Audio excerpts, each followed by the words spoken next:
Hi guys! This is me again, Jaire, your property geek. I'm here in one of the houses in Greenfield City. So this is Trava.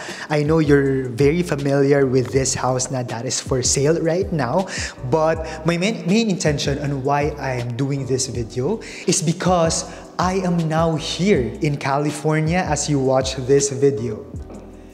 So why I am still going to California even if I'm already helping you buy a property, may it be a retirement or for your rental business, even without physically meeting you guys. Baka yung ma-meet ko, kung hindi man kayo bibili ng property o wala kayo sa stage, you can just keep my business card and baka meron kayo in the future, no? Na kung hindi nyo buying stage right now or meron kayong kakilala na naghahanap ng realtor dito sa Philippines that can help them out preparing for their property investment for their retirement, may it be lot or a condominium or a house and lot.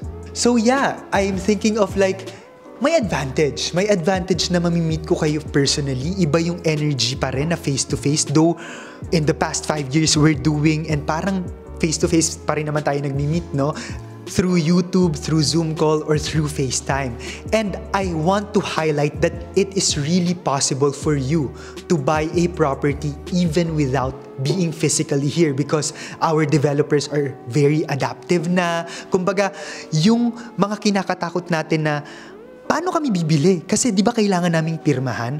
Pero because we're very adaptive and napakadami ng ways para makarating yung papers from here in the Philippines going abroad and then dyan yung napipirmahan, ituturo ko sa inyo yung step-by-step process and more than that, paano ko ba malalaman that I am already on the buying stage? First one, lagi ko tong sinasabi, you really have to know your intention. Bakit ba tayo laging nakakarinig sa iba na Jaire, hindi na namin mapapatuloy yung property. Jaire, hindi na namin kayang ituloy yung property na binili namin sa'yo. Gusto namin ipasalo na. I think it's because hindi pa natin alam yung big why on why we are doing that. Just like for me, hindi rin madali sa akin na mag-invest ng mga properties kahit na seller ako kasi iba yung perspective kapag seller ako, iba din yung perspective as buyer or investor kahit na ginagawa ko ito. Kasi madaling, alam niyo yun, madaling hindi ituloy yung isang bagay kapag wala kang big why or wala kang kinakapitan eh. Like as for me, bago ko bilhin yung property ko, kauna-unahang property investment ko is yung Zadia, yung condo. Sabi ko, bibilihin ko ito yung monthly niya, and alam ko kumikita ako ng money, pero it's 28 months to pay, so 32 months to pay down payment. So maliit lang yung down payment niya, pero madali ko din siyang along the road during the course of down payment. Hindi ko na ituloy kasi baka hindi ko kayanin. Hindi ko na ituloy kasi may emergency ako. Madaling bitawan eh. Madali nating bitawan lalo na kapag may challenge na dumadating sa atin. Pero kapag alam mo yung reason, yung big why mo, yung root cause mo, kahit ano pang dumating, you will stick on your investment. You will stick on your purpose on why you want to buy that property. And that is what I want you guys to ask yourself while watching this video. So number one, sige i-guide ko kayo. Dahil tayo ay mga nasa ibang bansa or mga Filipinos abroad, this is our hard-earned money. Most of my clients talagang bumibili ng property dito for retirement. So pwede nyong isa yun sa dahilan na pwede nyong gawin, no? Ito ba is for my retirement? May it be nasa stage pa lang kayo na nasa 30s, building a family, but you already want to lock in the price at gusto nyo ng pumwesto dito sa area, walang problema. If kayo naman yung type of person na nasa retirement age na at meron ng capable na kayo, may money na kayo, wala ding problema. Hindi ito usapan na yung capability nyo at yung age nyo. Ito yung usapan na regardless of kung nasang stage kayo, gusto nyo mag-retire dito at bibili kayo ng retirement property here. Yun yung isa sa pwede nating kapitan, no? Number 2 naman, if meron na kayong retirement lot or you already bought your retirement lot, anong gagawin namin, Jaire, kapag nag-retire kami dyan? So, meron na kayong pension abroad and then lagi nilang sinasabi at naisip ko din, no, ang ganda talaga mag-retire sa Pilipinas kasi nag-serve ka ng matagal na panahon sa ibang bansa. Of course, kailangan mo makuha yung retirement benefit. Most of my clients are from the US. So maganda nga naman na mag-retire dito because you are receiving your pension in dollars but you are spending your pension here in peso value. Napakalaki ng gap. Ngayon, nasa 56 to 57 yung equivalence ng peso to dollars eh. Yun yung average. So, bukod doon na nasa bahay lang kayo, nagre-retire kayo, marami din dito na kumukuha ng rental business, may it be a condo or a house and lot. So, ang maganda kasi dito sa Santa Rosa, na-appreciate ko siya kasi maraming binibenta dito na retirement property. Pero kung gusto mong magkaroon ng rental business such as a condo, hindi rin mahirap puntahan. Yan yung lagi kong sinasabi sa mga clients ko, property management. Marami tayong pwedeng bilhin outside South, like in Manila, like in other parts of Luzon or may it be Visayas or Mindanao. Pero paano ba yung property management? Kasi you don't want na nagre-retire kayo pero sumasakit din yung ulo nyo dahil malayo or kapag kailangan kayo physically doon sa pinaparentahan yung property is hindi nyo mapuntahan or ma-manage agad. This is what I appreciate in my clients. Kasi nakikinig sila in a way na ito yung retirement lot ko pero hindi kami mahihirapan na i-manage yung binili naming. Ang intention namin is rental business or condo kasi malapit lang sa amin. Lagi ko tong sinasabi, hindi porket sinasabi ko na rental business to, kikita na kayo agad. It's as if you are managing your own business talaga. You need time, effort to market it. You need time and effort. Kung ayaw nyo i-market is kausapin yung property manager. If you wanna partner with a property manager, pero kailangan pa rin ng communication. So parang ibang business din, no? Parang may food business ka, ibang types of business, kailangan mong tutukan. And you, if malayo ka sa rental business mo from your retirement property, it will add challenge pa sa'yo more than you na madadalian ka sana na mag-manage ng property mo. Pero kung wala ka man sa stage ngayon that you are thinking your retirement property, your future, but na gusto mo lang i-diversify yung investment mo, ganun yung ginagawa ng iba kong clients and natutuloy nila. Jaire, hindi pa man namin alam kung ano yung gagawin namin sa property na ito, but it's very important for us that we already positioned ourselves in the real estate industry here in the Philippines because we know na nagba-market value appreciate siya over time and it's okay.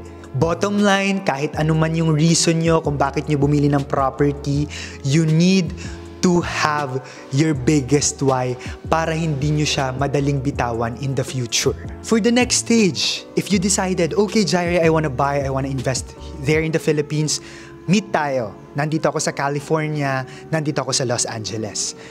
Ito na yung next stage, which is also crucial, no? Maraming mga investor or Filipino who wanna buy a property here na feeling nila hindi nila afford mag-buy kasi mismatch. Iba pala yung tinitignan nila. Yung capacity nila ngayon to invest in a property, ito lang yung kaya kong i-invest. Pero ang na-offer sa kanila or yung gusto nila is mas mahal kaysa sa capacity nila. Pero meron naman palang ibang properties na mag-fit. Ito yung lagi kong sinasabi, okay lang na kung ano yung gusto nyong property ngayon, hindi nyo pa afford. Ang mahalaga, magsisimula kayo.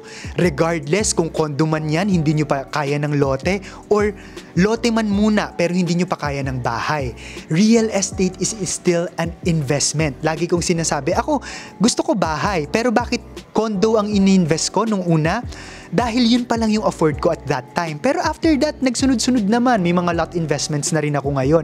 Pero, ang maganda, yung condo na ininvest ko, hindi ako talo. Kasi napaparent ko siya for about 25,000 per month. On the average, 19,000 pesos per month lang yung monthly ko sa RCBC or a local bank here in the Philippines when I loaned the balance. Pero, meron akong kita na 6,000 pesos per month. Profit ko yun and at the same time, sa akin yung property. Pero, siya na yung nagbabayad sa sarili niya sa bangko. So I am also here not just offer a property but we will find the best fit property based on your current capacity, needs, and preference. Again, if ready na kayo na mag-invest sa real estate, it takes a lot of patience kasi hindi naman to katulad ng stocks, crypto na kapag talagang umoke yung market, boom din. Pero kapag hindi rin naman, bababa din siya. Si real estate investment, over time, no, nag-a-appreciate siya pero hindi siya katulad ng one time big time. Pero stable ang money mo. Hindi mo man ito i-park sa bangko kasi nga yung interest rate napakababa, ipark mo yung money mo sa real estate, hindi ka matatalo, I assure you. So if hindi man tayo mag-meet face-to-face dyan sa California pero nagpa-schedule tayo, kahit Zoom meeting lang, no, or FaceTime kasi same time zone naman eh. Yun yung isa sa kailangan at mahalaga nating i-discuss, your capacity para ma-find natin yung best fit property. Ang mahalaga, nakakasimula ka. Walang tao na nasa ladder, tapos ang gusto niya nasa third stage na agad siya ng stairs. Lahat tayo dadaanan yung hagdan na yan at walang masama doon kasi pwede mo namang i-flip yung una mong property at ganoon naman talaga ang buhay, di ba? Paunti-unti tayong nakaka-upgrade lifestyle natin, property natin, pero at least umuusad tayo. So yun ang mahalaga. This one, documentation, it is really possible. For the past 5 years that I'm doing it, a lot of my clients are just paying their reservation and monthly down payment through bank transfer through the developer's account. And other developer, just like Greenfield Development Corporation, they are offering credit card or debit card payment basta MasterCard or Visa. So very adaptive na sila. Yung mga documents just like contract to sell, isi-ship or ipapadala na lang po sa inyo. Kailangan nyo na lang ipa-apostil kung malayo kayo sa Philippine Embassy if you want it to be consularized. And pwede tayo mag-invest ng property even if you are not holding a Filipino citizenship anymore because you are still eligible to buy up to 1,000 square meter of residential property for as long as you are a naturally born Filipino. But I highly suggest that if you will buy a property and loan it in the future, the balance na matitira after the down payment stage, at least get a Filipino citizenship, magpadual kayo dahil isa yun sa mga major requirement that at least you are holding a Filipino citizenship when you want a loan in a bank here in the Philippines. And of course, after natin makita that you are already eligible for that specific property, this is the time that I will offer the best fit property specifically and mostly dito sa Santa Rosa, Laguna. But hindi lang naman ito yung ino-offer natin. Actually, all over the Philippines, we are partnered with almost all developers dito sa Pilipinas. Basta quality siya and alam ko mapagkakatiwalaan. But right now, the hottest right now in terms of retirement, in terms of being the business corridor that is really near Manila, but you are enjoying suburban community, flood-free and free from fault line, this one is your choice. Nuvali, Greenfield City, here in Santa Rosa, Laguna. We got a lot of properties here. Ayoko lang mag-highlight kasi ang intention talaga ng video na to is to really guide you. But for as low as 40,000 pesos per month without spot payment, meron po tayo na lote. For as low as 17,900 pesos per month, we can already position our condo investment such as Zadia, na dyan din ako bumili at sobrang sentro po siya, no? That is the most affordable condo right now. And this one, here in Trava, the most affordable luxury, no spot down payment as well, and the cheapest given that you will be positioning yourself in the most exclusive and less density community. It's as if you are living in Ayala, Alabang. Ganito siya nangyayari ngayon pero mas konti in the future. So yeah, if you want to meet me there in California, again, I will be there from September 5 to October 7. I will just be having a side trip from September 10 to 18 sa Orlando, Florida. So if meron kayong kakilala or if you guys are there in Orlando, Florida, I can also meet you there. But I will be spending most of my time in Los Angeles, California. This is my first time po in California, so I'm also excited. No, I think this will be more of like a personal conversation, sharing your experience there and my experience here as a realtor also. And yeah, tutulungan ko po kayo to invest. Just contact me through my iMessage, Viber, and WhatsApp account. That is +63927-185-1590 para makapag-schedule po tayo ng face-to-face meet, and on my business email, thepropertygeekph@gmail.com. You can also directly message me on my Facebook account. That is Jaire Valerio Mamaclay. So I'm excited to help you, and maraming salamat po sa lahat ng mga existing clients ko na patuloy ang suporta, lalo na nung in-announce ko na pupunta ako sa Los Angeles, California. And excited din ako sa mga bago kong makikilala at matutulungan natin to invest here in the Philippines. See you guys, and maraming salamat sa pagtutok sa video na ito. This is me again, Jaire Mamaclay, your property geek. Till our next video.